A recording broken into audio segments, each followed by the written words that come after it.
So I was watching the outcome of that vote, and another masterpiece for all of y'all.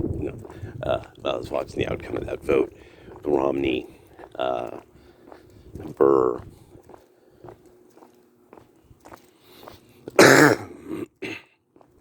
Lindsey Graham. There was somebody else, but I know it was those three, that they decide not to show up so that the Biden mandates can't be voted down by the Senate. So they've decided and really, it's important people kind of get this idea that remember, the Republican Party was an entirely different creature before really about the Nixon administration. And everything I found is by the time you get to the Nixon administration, to the point where you even get, I think it was Nixon himself. It was a Republican who was saying, "I have these Texas oil men, blah blah blah, segregation." And so it was that there was some contingent out of Texas that was upset about school desegregation. This is typically a Democratic Party issue in the past. The Democratic Party was the party that actually was notorious for their redlining and geographic discriminatory policies.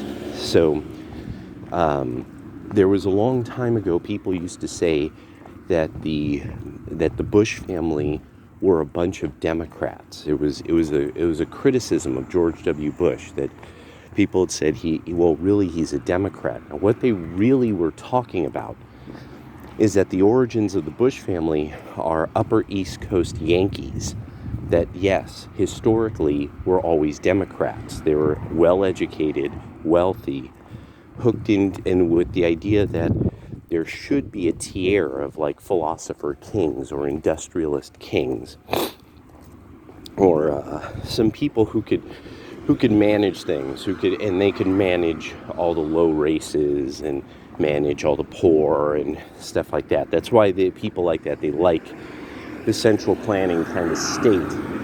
This also then makes sense why the Bush family, with the Dulles brothers, ends up creating the Central Intelligence Agency using the assets of all those former Nazis, like Reinhard Gehlen, and the Ukrainian Nazis that and Belarusian Nazis that we brought in.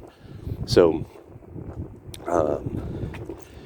you end up with this issue of then so now that Trump kicked out the Bush family from the, and so many people are being yeeted from the Republican Party, what does this mean? Well, what it ends up meaning is you end up getting something that is a type of simple Christianity. So it's not this thing that the co-opted evangelicals.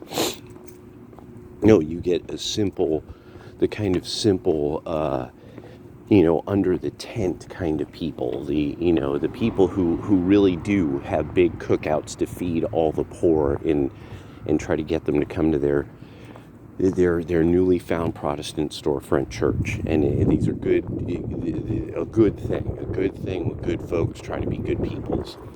So that's what, to me, is going on. The party is becoming Republican again.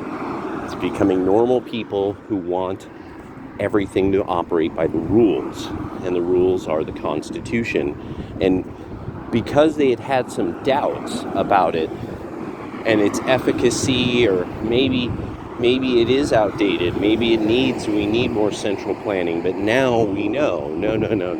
The Constitution works. It works so well that almost everybody's desperately trying to yeet it or change it to the point where you can't enforce it.